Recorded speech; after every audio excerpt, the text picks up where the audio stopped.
Gotta talk fast. Gotta talk fast. Gotta talk faster, faster, faster. Gotta talk fast. Welcome to an oral review of Archie Comics' Sonic the Hedgehog, reminding you that consistency is better than perfect, because trying to be perfect often leads to not trying in the first place.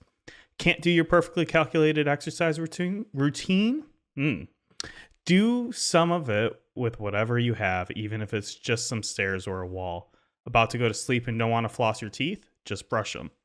Can't listen to all of Gotta Talk Fast in one sitting? Listen to the first 20 minutes and post about us on socials, then listen to us later. I'm Nick, and except for this intro, I wrote the script. And I'm Dominic, and except for this intro, I haven't read any of today's script. What are we reading today? We are reading SonicQuest, the Death Egg Saga, Book 1, Scrambled, Part 1. So that the first immediate thing is just how absolutely insane this string. It's almost comical, and I actually enjoy it. I legitimately. There's a reason why I put that whole title here. Yeah, it's because I was like, that is absurd in a way that I love. 100%. If there was any like one less, I wouldn't like it. But they nailed it. Yeah, they got really the did. Perfect amount of words in a title. It's almost like every character is throwing in a new word. So like SonicQuest, the Death Egg Saga, Book 1, Scrambled. I don't know why Scrambled is Knuckles. I like to think he's illiterate. So it feels right. On the page, every part of that title is a different typeface, also known as font, but it's like Scrambled is like scribbled on there. What? Nick, hold on, Nick's laughing. No, I just found it really funny that you're like typeface, also known as font. Like because that is correct. I didn't say anything. Any graphic designer right like, now is thanking me. That is true. These are facts. These are facts. You just said a fact. Yeah. Okay, well, let's see. The first one, I believe, was released in first issue date October. I got mixed things here, which is why I actually didn't put it down, because one said September and one said October. Gotcha. And then when you look on the thing, it says December. Sure. I don't know who to believe. Fall of 1996, something like that. And it ran, per month. So it's a 3-month situation. All right, here we go. Part 1. Written by Mike Gallagher, penciled by Manny Galan, and inks by Jay Oliveras. So this is like not splash page. Like a intro page where the whole page is taken up by this text and some cool art in the background. The planet Mobius was like a paradise with the benevolent King Eggcorn as its ruler, until the coming of the evil Dr. Ivo Robotnik. He conquered the land and its people using his knowledge of technology and pollution. But many young, courageous citizens banded together as a brave group of freedom fighters. They struggled to overthrow the dictator and one day regain what was once theirs. Among them, the greatest of the freedom fighters is the fastest and way coolest dude on 2 feet, Sonic the Hedgehog. Robotnik had banished King Eggcorn into the mysterious Zone of Silence. There he remained until recently rescued by Sonic, Princess Sally Eggcorn, and Jeffrey St. John, leader of the Rebel Underground. Having saved the king, the freedom fighters look forward to setting things straight again, but things are not always what they seem. So this is the beginning of Nick's writing. Dawn be breaking, the quiet, overly secret. Dawn breaks quietly over the secret village of Knothole, home of the freedom fighters of Mobius. Only a faint rustling of leaves interrupts the morning calm. Slowly, a pair of eyes Actually, wait, no, this is just straight up you, right? This is just you copying what's up. This is still the comic. I didn't want to... I was going to bring it up after you finished. Okay. Dawn break... No. Slowly, a pair of eyes appears within the bushes. Ever so cautiously, a face emerges from the foliage. Jeffrey St. John, the renegade skunk, lunges forward and makes a beeline for a nearby hut, confident that he hasn't been seen. Wrong. Sonic the Hedgehog has been in the trees and leaps into action, landing in front of Jeffrey St. John. Heh, going somewhere unauthorized, stinkpot? British, not Australian. I'm trying to do British. Cockney, right? Yeah, that's. I mean, honestly, you're him, right? So whatever voice you choose is correct. Okay. Until you say something. That was you ruined my joke. I was about to make fun of you the moment you opened your thank mouth. you. I appreciate it. Thank you. Oi, step aside, swine. I asked to come here. I was asked to come here. The two start bickering when Princess Sally Eggcorn runs up, telling them to knock it off and follow her back into the cottage where King Eggcorn lies. The three of them walk into the cottage with the rest of the freedom fighters already inside, surrounding the King of Mobius, who seems to be on his deathbed. He looks hurt, weak, and most importantly, his right side of his body is turning hard and emerald green. King Eggcorn tries to speak. Salvage, cichlids, mockingbirds in the wooden water. The king seems to be speaking nonsense. Sally decides now is the right time to fill Jeffrey St. John in on the happenings of the freedom fighters. The evil Ivo Robotnik managed to roboticize our premier freedom fighter into Mechasonic. Most of the Knothole village was burned to the ground. Sonic was court-martialed, but eventually cleared of all charges. Reconstruction got underway. Not long after that, a vicious earthquake struck Robotropolis during a raid. We barely escaped. And all of this before you, me, and Sonic recovered my father, King Eggcorn, from the Zone of Silence, where he was being held captive. As you can see, the king's condition has gotten worse. Dr. Quack was able to temporarily stabilize him, but he still remembers nothing. He's disoriented, delusional, and strangest of all, his skin is crystallizing. For this and other security reasons, we've not revealed his return to the general populace. We can't risk panic. That's where you come in, Jeffrey. We need you to guard the king and maintain his secret. Will you reassume your position as elite royal guard while we try to restore his health? I shall post myself at the front door. No one shall pass. My lips are sealed. Jeffrey walks to the door and starts standing at attention. Inside the room, all eyes turn to Rotor for an explanation of what is going on with King Eggcorn.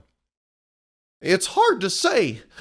King Eggcorn must have been adjusted to the radical atmosphere in the Zone of Silence. Now our air seems to be adversely affecting him. Tails speaks up. It sure is. Look at his skin. The king looks like he's turning into a Chaos Emerald. You know, the kind we usually see in zones along the magic rings. Everyone gasps at the realization that they saw no Chaos Emeralds or rings in the Zone of Silence. This, however, gives Sonic an idea. He runs off and returns with his 1 billionth magic ring. He holds it up to King Eggcorn. King Eggcorn seems lucid for a brief moment and then passes out.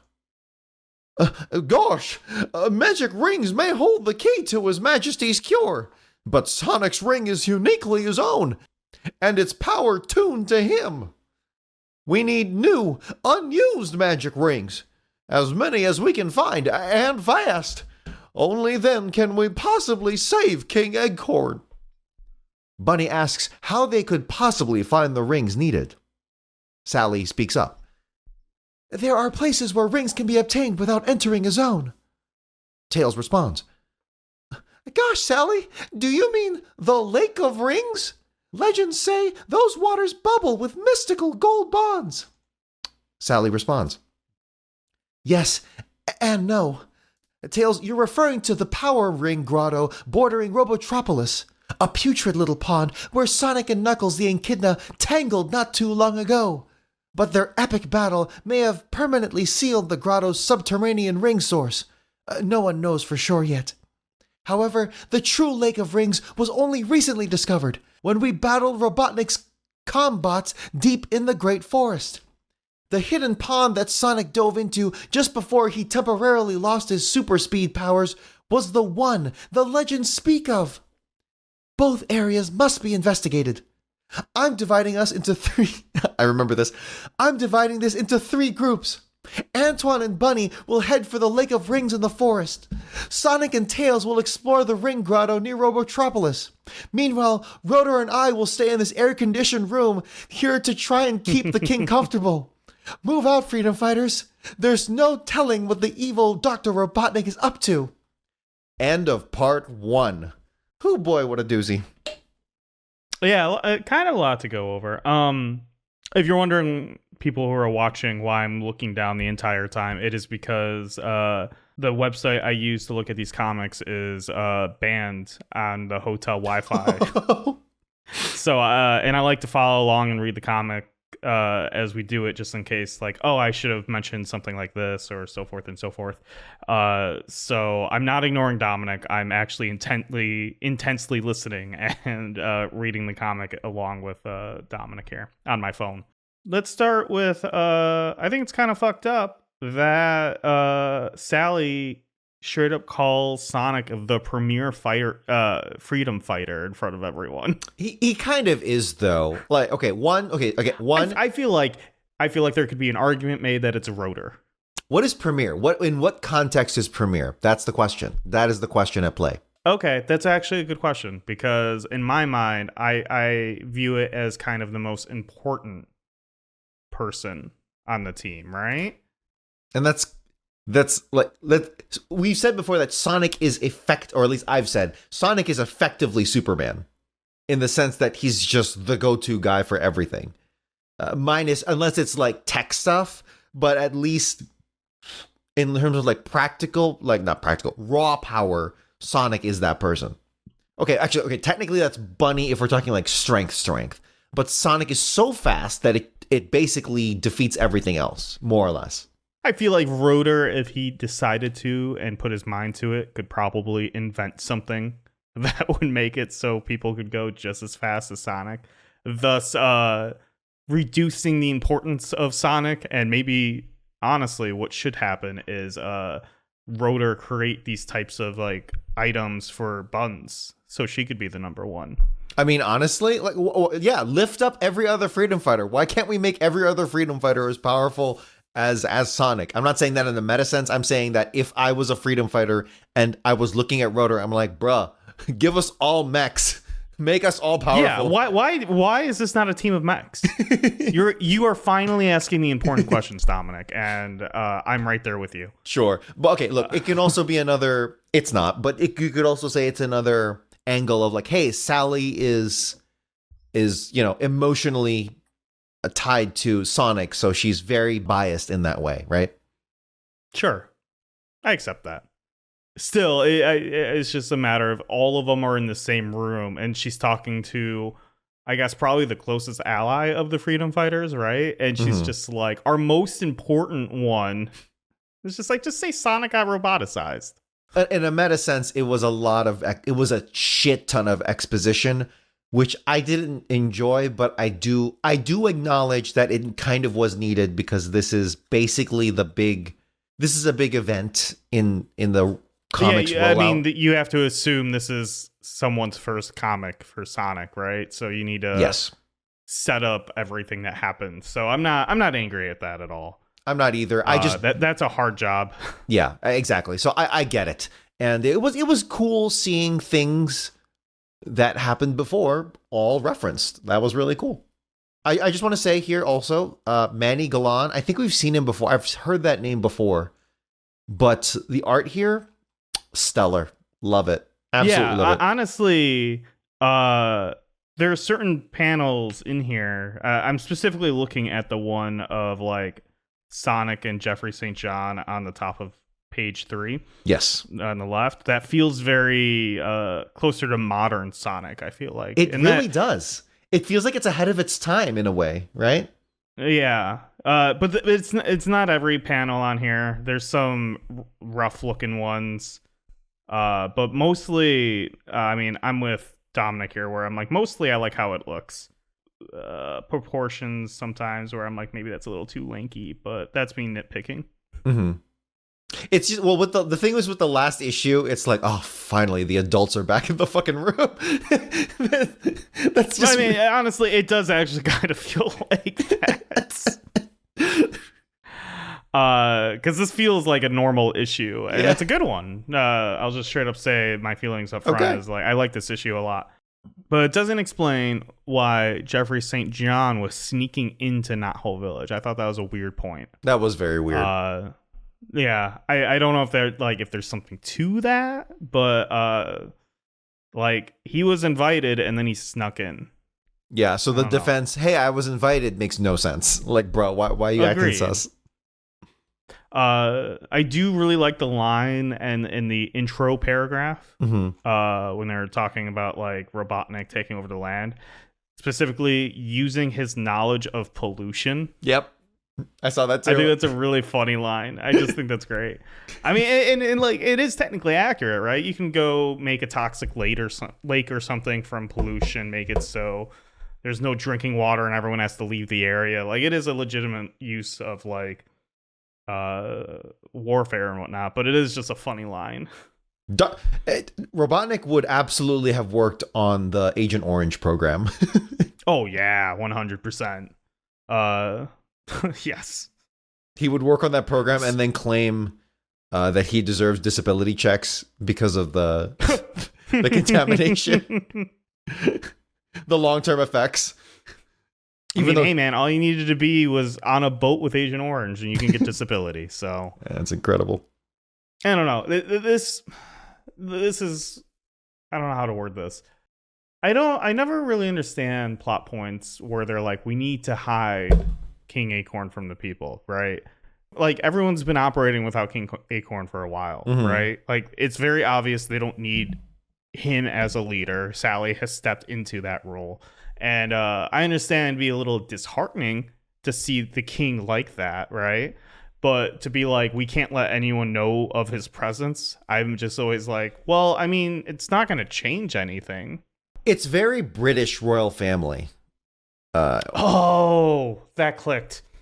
Yeah, it's very British royal family, where notoriously that family over the centuries, specifically the 20th century and forward, where it's like they just show no emotion whatsoever to the public, right? Because I'm like, obviously everyone's gonna be sad, but like everyone would also like gather around Sally and help out, and like would most likely, I mean, I'm sure there's another smart person other than Rotor and Knothole, right? Maybe that guy can start working on like, hey, let's maybe fix King Acorn. Like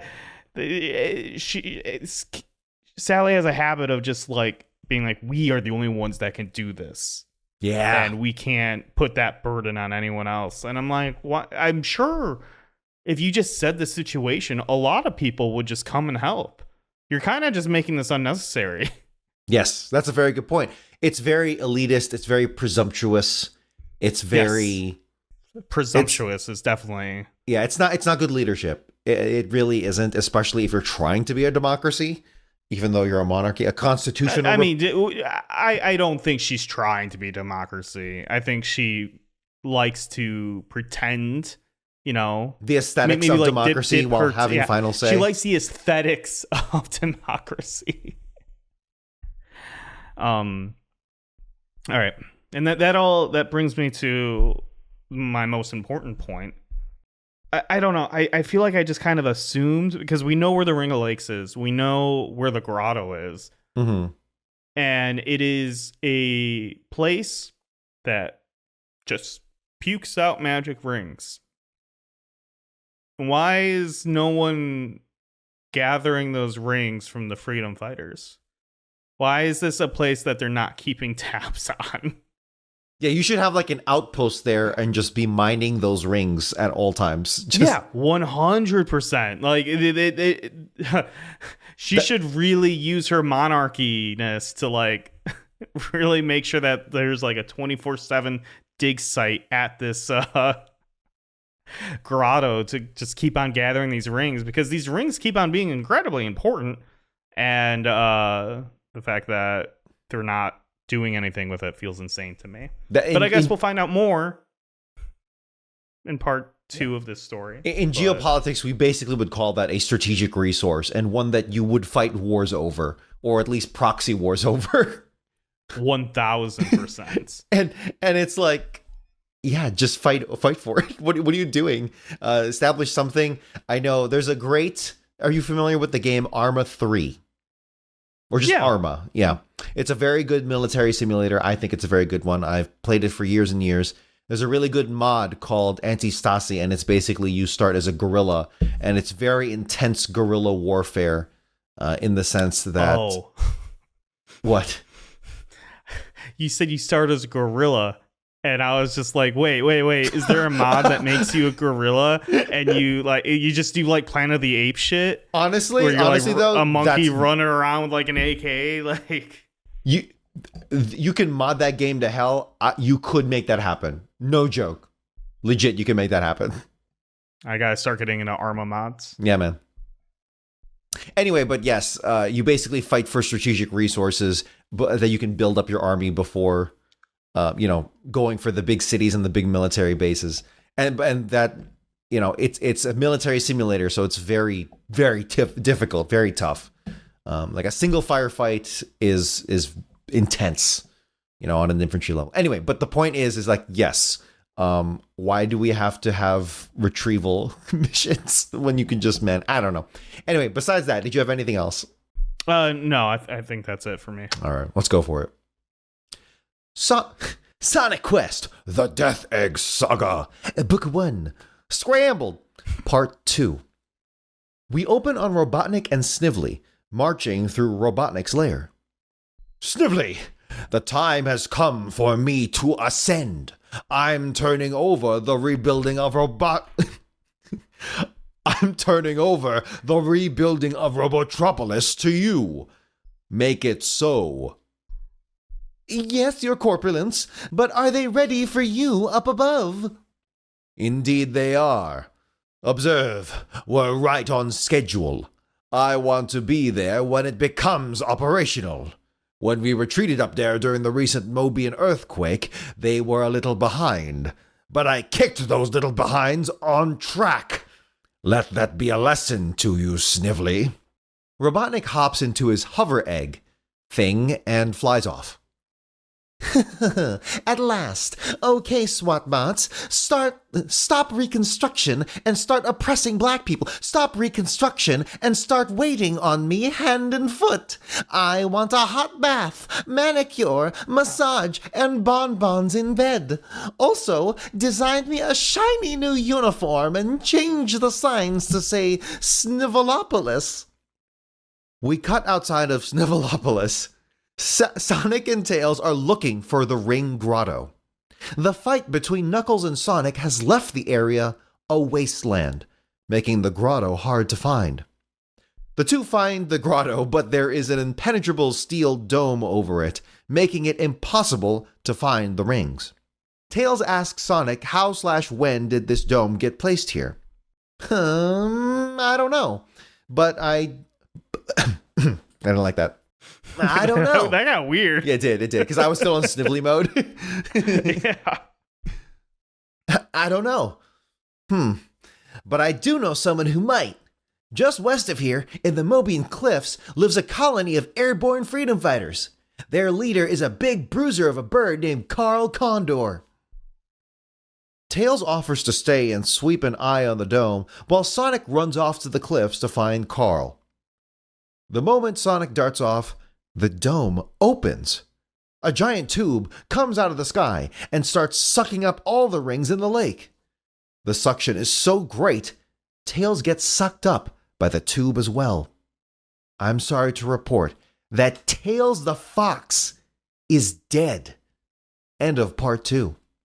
Right off the bat, I want to point out Robotnik's arm on page 10. Yes. Which is I feel like we've always kind of assumed it was robotic. This is the first time that we have like definitive proof that he's got a robot arm, right? I can't say for sure that it's the first time. I feel like I have seen it before, but this is certainly, it's clicking with us. I can't say for sure. I can't. Yeah, well, this is what I'll say is this is the first time, and it's because the artist, I don't remember his name off the top of my head, drew his arm in a different way than they normally do, which is there's like I'm gonna say like a giant bolt going through his like shoulder almost. Yeah, and yeah, you can just tell it's robotic, which is, I feel like before it always kind of looked like a robotic like sleeve. So it's just hard to tell if it was like actually robotic or if it was like mangled underneath or something like that. How do you think he lost the arm? I bet that it comes back to Sonic, and that's part of the reason why he hates him so much. Okay. Like during one of the early like battles of Robotropolis, right? That's my gut. That makes sense. That would make sense. I'm going to guess that it's going to be part of some convoluted story, like backstory, during King Acorn's fall and Robotnik's rise to power. But it's going to be written by Ken Pender, so it's going to be like, what the fuck just happened? Oh, do you think it's going to be something dumb like his arm is in the zone of silence? Like he pushed King Acorn into the zone of silence and it closed on his arm. So it's like floating. Yeah. I like that a that's lot. my new headcanon. Yeah. It shuts off on him like Elizabeth's thumb or finger from BioShock Infinite. Yeah. Do you know what I'm talking about? No, I assume that happened. Okay. I don't remember that at all. That's okay. I only remember bits it was and the pieces ending of that game. I just remember the drowning scene of the ending. That is the ending. Yeah. I mean, that's the most important thing. So you're good. Snively's a baller. Dude, as soon as he goes, not like I feel so. It's like a shot of like Robotnik in his like egg, like literally like flying away before the door closes. Like before the door closes, like you could still like pretty much see Robotnik, and he's just turning to the SWAT bots and being like, "Look, this is Snivopolis now, and I want a bath." What's the end game? Like, it has to be temporary. He has to think temporary, right? Like, it's not going to last. Hey, maybe he's got a plan here. Maybe he like sabotaged the death egg or something, right? Maybe that's a floating death trap and he knows it. Which that'd be pretty cool. He's got maybe not delusions of grandeur, more or less, but more like he's not loyal. He's not 100% loyal like I thought it was going to be. When his character first came on, I was like, oh, he's going to be just a pure, loyal, blind, person. He's got real Kif vibes from Futurama. Less competent, but yes. Yeah, agreed. Yeah, obviously. Kif is very competent. He's not. But I see it, and it doesn't help that the comparison doesn't help that he's wearing green and his head is basically shaped like Kif. Yeah.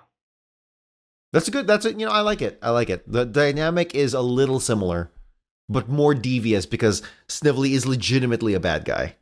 Yeah, like an evil Kif. Yes.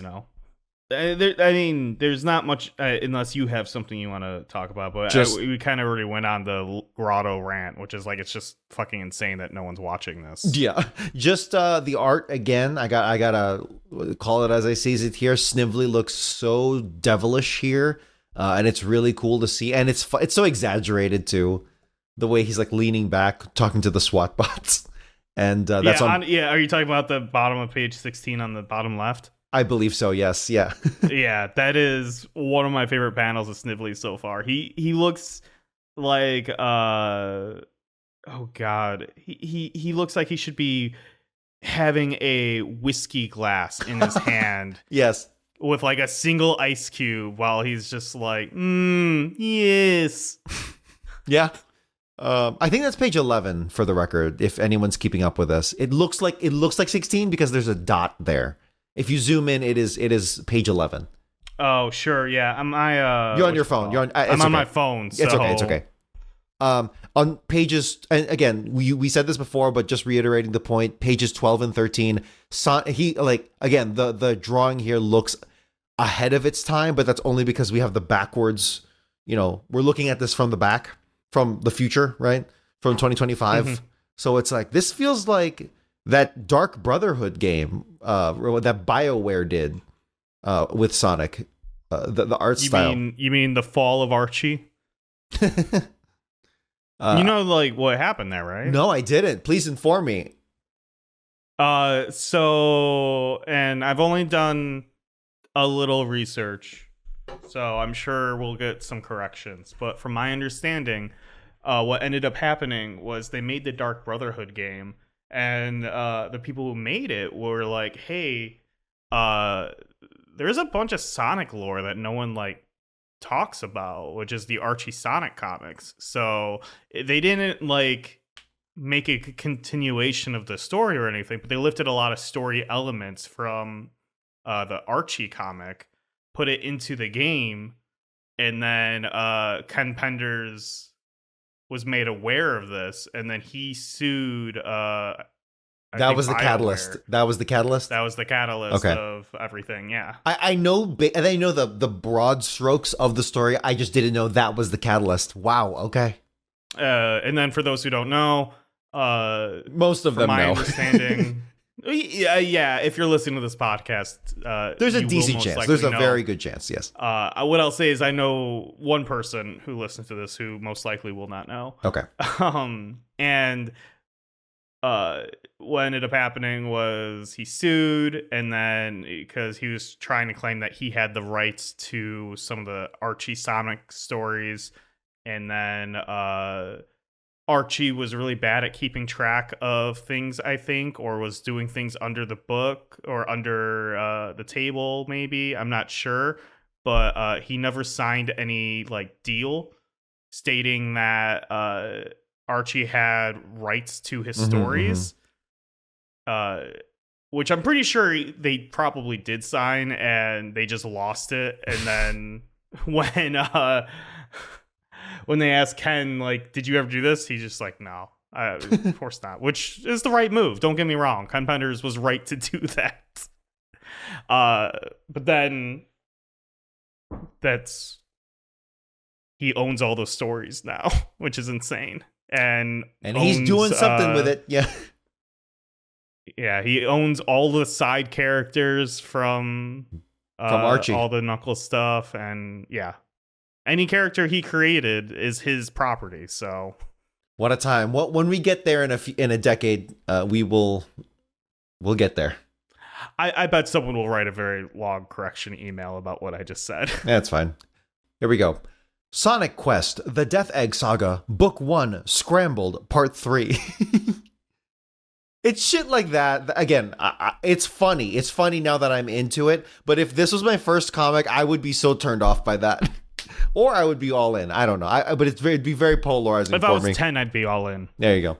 Sonic is on the cliffs of Mobius, looking for Carl Condor. Oh, sorry. So is Carl a character that we've seen before? I meant to look this up. I know there were a bunch of birds. I don't know if it's the old guy. Yeah. Carl Condor. That'd be cool if it was. First appearance, SonicQuest. Okay. So we're good. All right. Here we go. He yells out for Carl, but no one responds. Suddenly, darkness creeps up on Sonic, covering him, and he looks up. What's with the sun? I didn't know we were due for a solar eclipse. Huh. I'm sure Rotor would have known about this and mentioned it to me. Besides which, there's something not quite right about the object passing in front of the sun. If I could just get a good look at it. Sonic squints directly at the eclipse, which you should never do when trying to look at a potential eclipse. Well, and that's if you're way past cool. Okay, got it. That sure doesn't appear to be a heavenly body. just in that accent. It almost looks oval-shaped, like a huge floating something flies past Sonic. What was that sound? Okay, so this is the voice of Carl Condor, but it's not Carl Condor. Something has happened. Roboticized. Yes, roboticized Carl Condor. Okay, here we go. I'm waiting. Kia!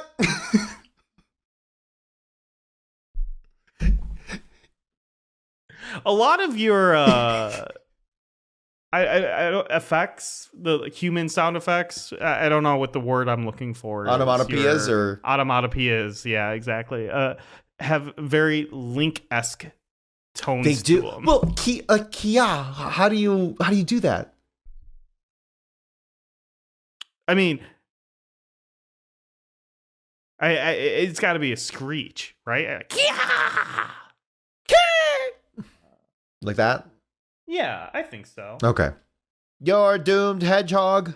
What the? It's Carl Condor, but he's been roboticized.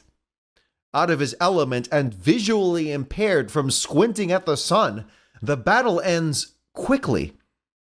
While up above, the unknown object moving across the sky almost seems to be watching. The roboticized Carl Condor grabs Sonic. Apparently, it likes what it sees.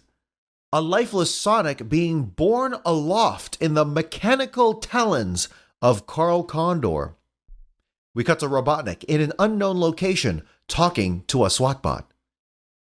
Excellent.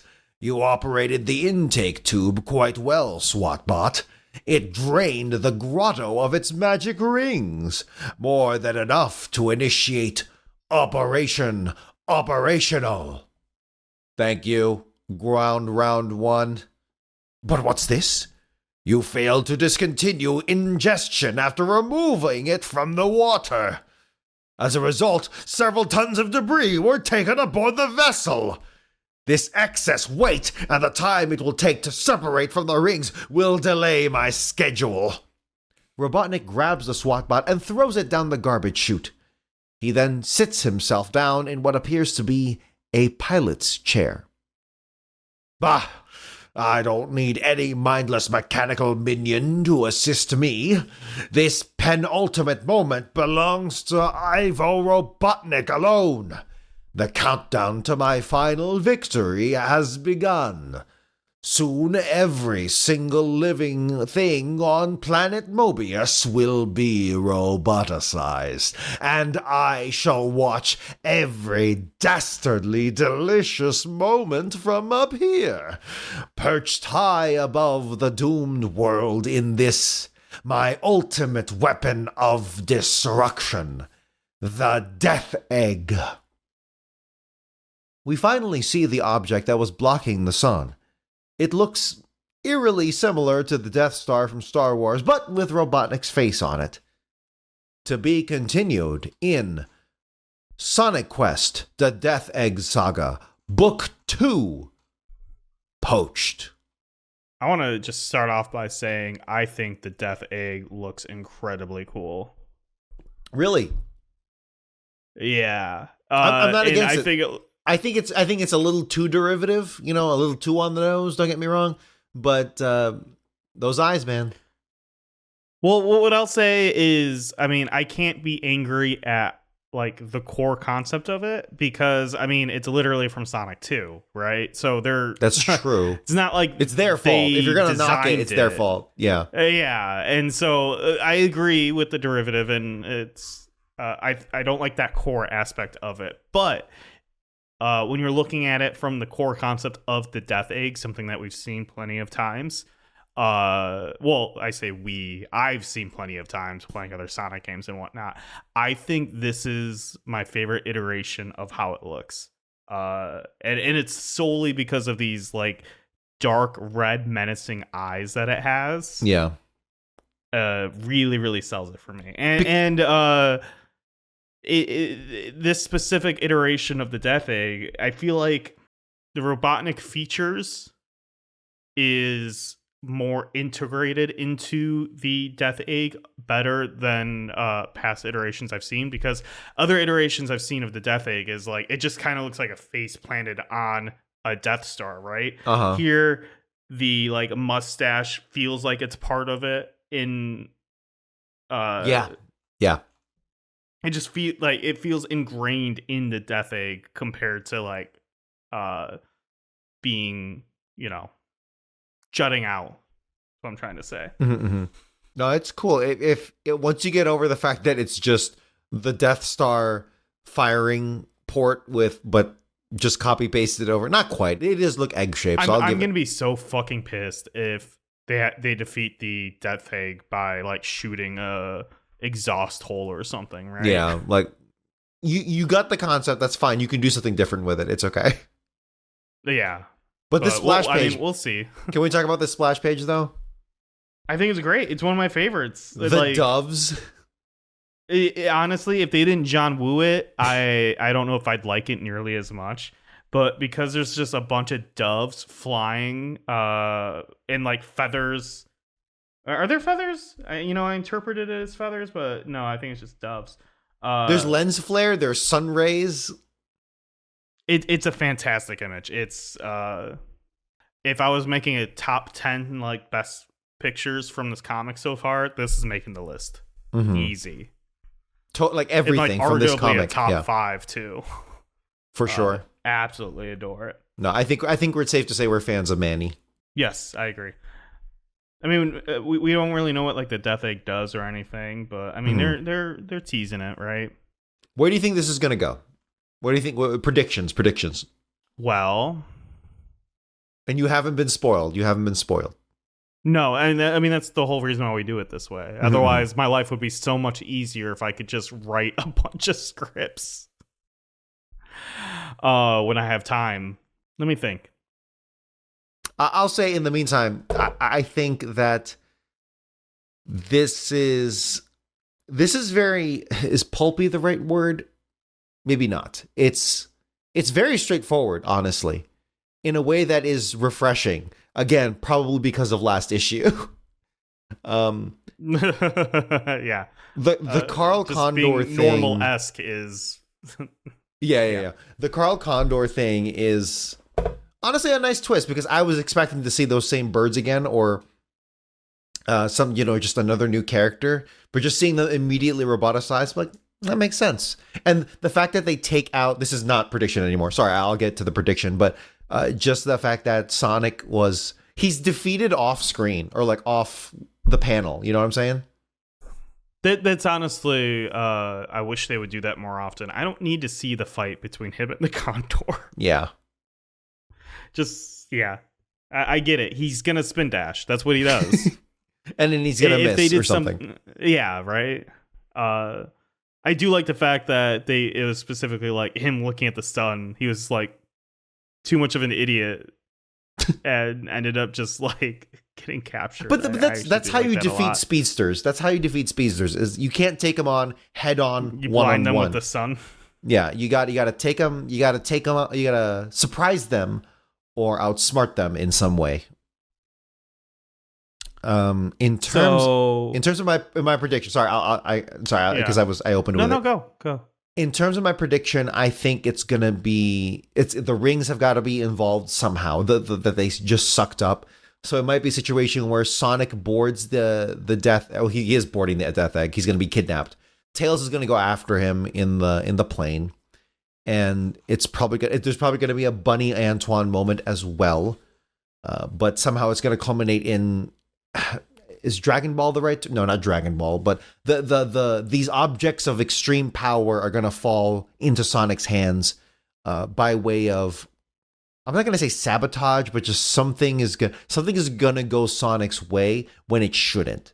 Not in a frustrating way, but like it's gonna be either a character or maybe it's gonna be incompetence, but somehow it's a pretty straightforward. I think. I don't think it's gonna be anything too, crazy. Of a thing that's going to throw things off. No, completely. you're not thinking about this right. Okay. We have a king who but he's disabled. is turning into a Chaos Emerald, And we have established that rings of power can kind of disable his like Chaos Emerald transforming. And we have a giant machine sucking up millions of rings. But they're separated from the king, even more so now. Yeah. But what that tells me is something's going to happen where the king is going to end up absorbing all of the rings of power, and it's going to like fix his ailment, right? Yes. That I presumed as much. I don't know if that's going to be like the Death Egg shoots a giant laser and the king just absorbs it. I don't think it'll be that silly. But I do think what's going to happen is King Acorn is going to somehow end up on the Death Egg. They figure out, hey, this Death Egg is absorbing all of these rings. Let's get the king up there. He goes up there, absorbs all the energy, and that's going to start making the Death Egg crash. As they're falling, we find out some history about King Acorn and Robotnik.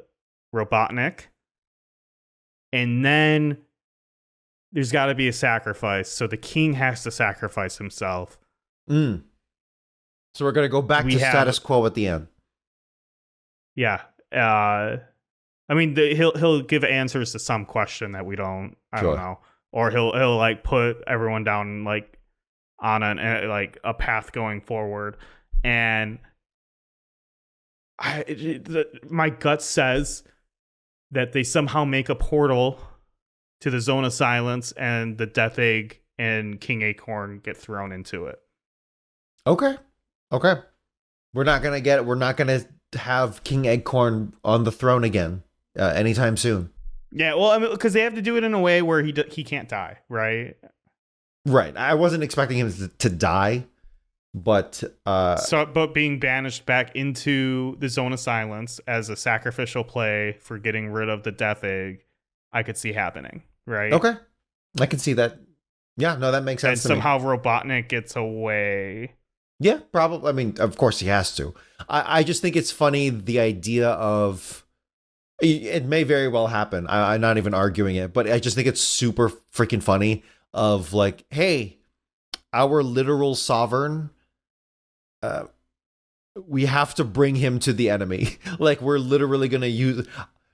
Dude, if there's a panel where they're literally using a crystallized King Acorn as like a battering ram to get into the Death Egg, that'd be so good. That would be good. I'm all for that, please.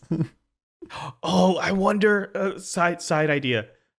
Knuckles comes up and absorbs King Acorn's Chaos Emerald power and flies to the Death Egg. I don't know if Knuckles needs to get involved here, but that would be funny. I don't think he will, but I don't know. There's something floating in the sky, and maybe he's like, the sky's not big enough for two things. This is my turf. Yeah, right? Anything above 500 AGL? That's my turf. What does AGL mean? Above ground level. Oh, that makes sense. I've only heard above sea level, so... Is there anything else you want to talk about? Anything else you want to call out? No, just loving the art. And the reason why I'm loving it is because the things we were talking about previously, I don't want to shit on them too much. It's very clear though that like all of the effort was like, all right, this is our A game, guys. The other issue before that, we got to make a sacrifice. We got to make a sacrificial play. We can't put in our star quarterback for this one. He did what with this Zone of Silence story? Okay, we'll just ignore most of it, I think. There's not much we need to say. I mean, he got him out, right? That's all we needed. Now we can do the story we want to tell. There is a very good video. Well, okay, I enjoyed it. It's a video by the YouTuber Drew Gooden, who I think most people would at least be familiar with if you're on YouTube enough.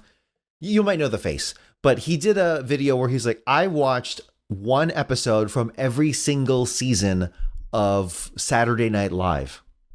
And he he wound up making the I think it was him.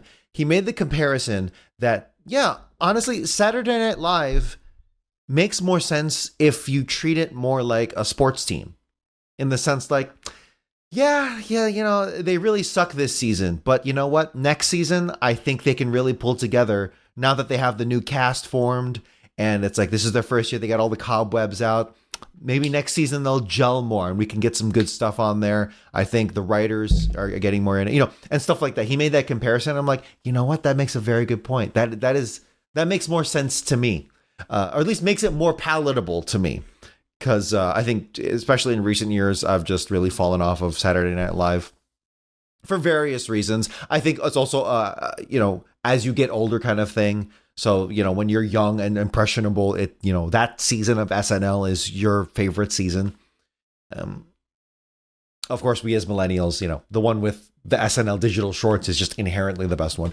But yeah, anyway, I say that because these comics in particular, they have been so long lasting that you just kind of treat them like a sports team, where it's like, yeah, you know, Ken, he wasn't on his A game this one, but you know, maybe in 6 months time he'll get it together. He'll get a more experienced artist, and we can really come together with it, and it'll turn out. That's comics in general, right? Just well, Scott's run of Spider-Man wasn't that great, but the moment when Scott is the only Spider-Man writer I can name off the top of my head, but as soon as you get to the Ditka stuff, that's when it starts popping off. That's the season you want. You're probably right. The truth is, I'm not enough of a comics guy I'm coming to that realization now, and I'm letting the audience know that's how I'm coming to the realization. Because even with movies and TV, there's enough of a break